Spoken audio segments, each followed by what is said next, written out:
In today's video, I want to talk about situations where we may have a quadratic that has two solutions, one solution, or no solution. So yesterday we talked about writing the equation of a quadratic having two solutions. And to do that, we looked at where does our quadratic cross the x-intercept.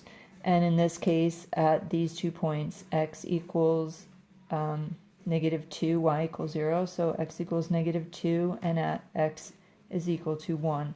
And from there we took these solutions and we turned them into factors by adding 2 to both sides. So we got x plus 2 is a factor, and by subtracting 1 from both sides, in this case, put a line there, separate them. And then so our second factor would be x minus 1. And then from there we went and FOILed, so we got x squared plus x minus 2 as our quadratic, and our equation would look like this. F of x is equal to x squared plus 2x minus 2. So that's the equation for a quadratic given two solutions. We can also have a quadratic here that has only one solution. So what do? Do we say x equals 2 and then subtract 2 from both sides and end up with a factor of x minus 2? Is that my equation? No, it's not, because if you remember from when we were factoring, sometimes we had a solution that was 2, but it occurred twice. So the long and short of it is, if we have one solution for our quadratic, we need to use it twice as factors. So if we write it twice, so x equals 2, x equals 2, so that gives me two factors, x minus 2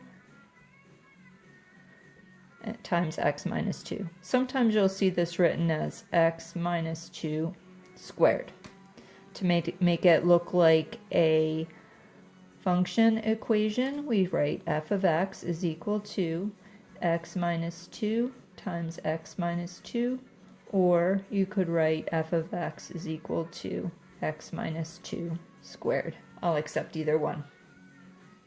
Finally, we have a situation where we may have no solutions at all. So how am I supposed to write an equation?